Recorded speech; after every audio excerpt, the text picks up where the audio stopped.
Tudo bem, pessoal? Hoje um comentário sobre Jojo Rabbit, novo filme dirigido pelo Taika Waititi e com distribuição nos Estados Unidos da Fox Searchlight.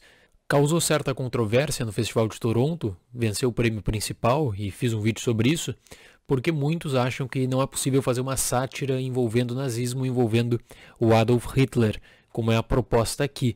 De todo modo, eu achei a mensagem do Taika Waititi muito clara. Não é um ódio ao nazismo, não é um ódio à juventude hitlerista, muito pelo contrário. É uma sátira e a partir disso você tem uma construção envolvendo, claro, essa questão da Segunda Guerra Mundial, mas envolvendo uma mensagem de amor muito maior.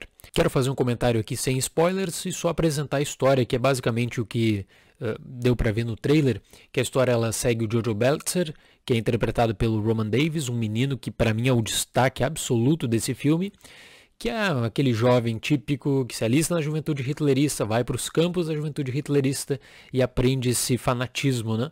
Ele tem orgulho de ser nazista, ele fala que ele é ariano, que ama o Adolf Hitler, e aí da mesma forma que ele tem esse nacionalismo cego por um lado, do outro ele sofre um certo tipo de bullying, porque o pai dele é um desertor. O Jojo tem uma vida normal com a sua mãe, a Rose, interpretada pela Scarlett Johansson, e nos momentos que ele mais precisa, nessas questões envolvendo bullying, envolvendo as dúvidas sobre o nazismo, ele tem o auxílio do Hitler imaginário, que é interpretado pelo diretor, o Taika Waititi. Tudo muda quando ele descobre que, na verdade, a mãe dele está abrigando na casa da família uma menina judia. E aí eu prefiro ficar por aqui na apresentação da história para não entrar, claro, nos spoilers. Você tem várias surpresas no desenrolar de Jojo Rabbit. É uma adaptação do livro Caging Skies, que é da Kristin Leonard.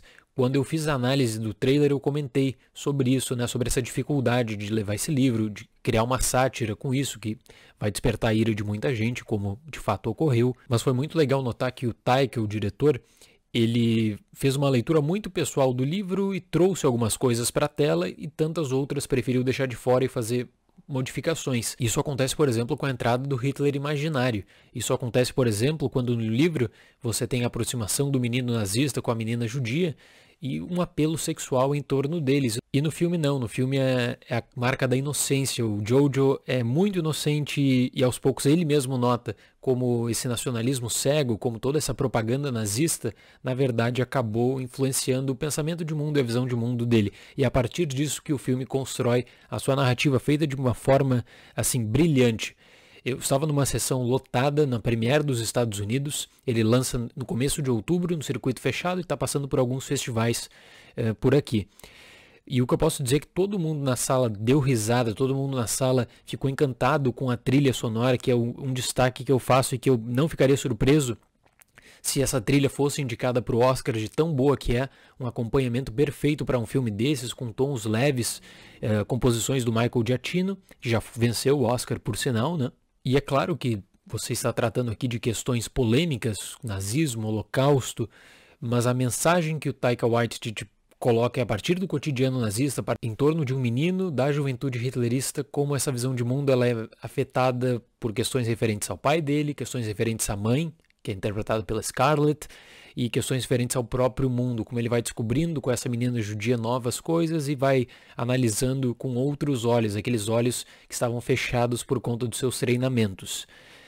Talvez o que não tenha me agradado tanto, e é uma questão que eu posso deixar de lado, porque não é o foco do filme, foi a temporalidade. A temporalidade do filme ela é estranha porque os campos da juventude hitlerista têm o seu destaque na década de 1930, com os exercícios, com todos os filmes de propaganda que você vê que destacam a juventude hitlerista, né, que era naquele contexto pré-guerra. Então é nesse mesmo toque que começa Jojo Rabbit, que você vê a alegria nos campos, você vê a exaltação ao Hitler, quando na verdade a primeira participação do Hitler, do Taika Waititi, diz que ele é uma pessoa de ferro, porque inclusive ele sobreviveu ao atentado de julho de 1944, e cita inclusive o Klaus von Stauffenberg também. Então, aí ali já ficou estranho para mim, porque, poxa, nesse período a Alemanha estava passando por um outro tipo de problema, o Holocausto já estava a todo vapor e seria uma boa oportunidade para usar da história e analisar também o caso da menina judia. E essa perseguição que existe aos judeus dentro da Alemanha nazista, pelo menos o que foi mostrado para o filme, fica centrada na menina e fica centrada numa possível perseguição da Gestapo, que era a polícia secreta do Estado.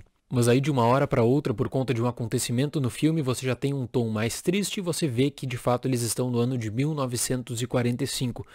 Então notei, é um pequeno asterisco, né, que eu acho que poderia ter sido melhor explorado. Mas como eu falei, tem ótimas atuações, é uma sátira excepcional. Se você for pegar a linha de argumentação do filme, tinha pessoas que dizem que esse filme promove o nazismo. Na verdade, o filme ridiculariza o nazismo. É totalmente o contrário. Então, eu fico pensando, né?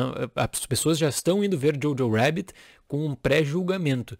E na sessão do Festival de Toronto, o público adorou, ganhou o prêmio, como eu falei, né? Os críticos, boa parte dos críticos dos Estados Unidos que deram notas negativas para Jojo Rabbit, publicaram seus scores no Rotten Tomatoes, Metacritic, etc. Esses críticos não aceitaram a vitória de Jojo Rabbit e um deles disse no Twitter: "Nossa, esse filme é um filme que está promovendo o nazismo, está promovendo Adolf Hitler." Poxa, você tem cenas impagáveis ali, você tem uma ridicularização de fato. É um tema sensível? É, mas dá para levar uma mensagem muito bonita, como é o caso aqui com Jojo Rabbit. Então, como eu falei, tem uma estrutura muito interessante. Eu queria falar um pouquinho sobre o Oscar. O grande desafio vai ser, de fato, vencer essa barreira na academia e vender o filme como sátira de fato, como um filme de comédia e não como um filme com apelo para o drama. Porque para o apelo para o drama, acho que teria problemas dentro da academia. Então, adoraria ver uma indicação para melhor filme, quem sabe roteiro adaptado. Mas o meu sonho mesmo seria ver o menino, o Roman Davis, no Oscar. Claro que é difícil, eu falei na prévia aqui do Oscar de melhor ator, né? É muito difícil porque o Oscar 2020 será um dos anos com a maior competição, pelo menos dessa década. E o sucesso de Jojo Rabbit e a força de Jojo Rabbit existe por conta do menino, por conta desse grande protagonista multifacetado, e você vê aos poucos a transformação pessoal dele nesse curto espaço de tempo. Não é a Scarlett, não é o Taika, é esse menino. No entanto, é claro que a campanha que deve ser encaminhada para a indicação para o Oscar, pelo menos, deve ser para Scarlett Johansson como atriz coadjuvante. De fato, ela está muito bem. Tem participação fundamental na história, sem dúvida alguma, mas com lições pro próprio menino, lições que ficam na cabeça dele e que têm um impacto nas últimas cenas, que são cenas muito bonitas. E fora isso, quem sabe, trilha sonora, que é uma excelente trilha mesmo. Eu vou fechar com uma nota 7 de 10. Gostei da experiência e acho que todo mundo que esteve na sala comigo ontem também gostou, curtiu bastante e foi bom para dar umas risadas. Seria esse o comentário de hoje, certo? Muito obrigado pela atenção, até o próximo vídeo e tchau!